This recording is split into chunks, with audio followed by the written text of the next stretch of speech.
Hello everyone, cocoa monster চ্যানেলে আপনাদের অনেক অনেক স্বাগত। তো জামাই ষষ্ঠীতে আমার মা স্পেশালি বানিয়েছিল লাউ পাতায় ইলিশ ভাপা।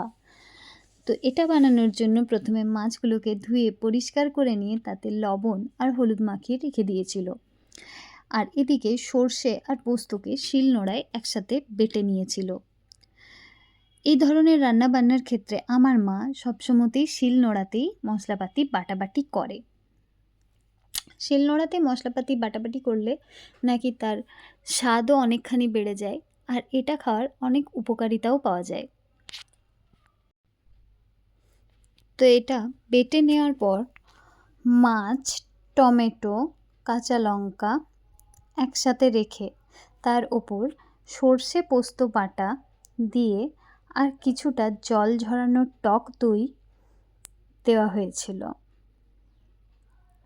এবার ওপর থেকে পরিমাণ মতো লবণ আর 1 চিমটে হলুদ দিয়ে আর কিছুটা কাঁচা সর্ষের তেল দিয়ে মাছগুলোকে ভালো করে মেখে নেওয়া হয়েছিল। তো এটা যতক্ষণ মাখামাখি চলছে ততক্ষণ আপনাদের সাথে শেয়ার করি এই মাছ কেনার গল্পটা। এই মাছটা 1 কেজি সাইজের ওজন ছিল। তো সে কারণে এই গোটা মাছটা আমার একার পক্ষে কেনা সম্ভব ছিল না। তাই আমি গোটা বাজার জুড়ে খুঁজছিলাম কাউকে যাতে মাছটা শেয়ার করে কেনা যায়।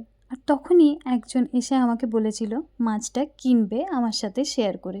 তো তাকে জানাই অনেক অনেক ধন্যবাদ, তার জন্যই এই রেসিপিটা সেদিন আমি বানাতে পেরেছিলাম। তো এইদিকে মা লাউ পাতাগুলোকে রেডি করে নিয়েছে, আর তলায় লাউ পাতা দিয়ে তার ওপর থেকে মাছগুলোকে সাজিয়ে নিয়ে আর কিছুটা ওপর থেকে কাঁচা সর্ষের তেল ছড়িয়ে দিয়ে একটা টিফিন বক্সে রেখে দিয়েছিল। আর এদিকে গ্যাসে কিছুটা জল গরম করতে দিয়েছিল, আর তার উপরে এই টিফিন বক্সটা চাপিয়ে দিয়েছিল।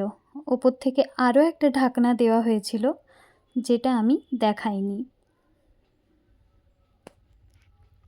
দেখুন টিফিন বক্সটা সাজানো চলছে। হ্যাঁ, আমি শুধু এইটুকু কাজই করেছি।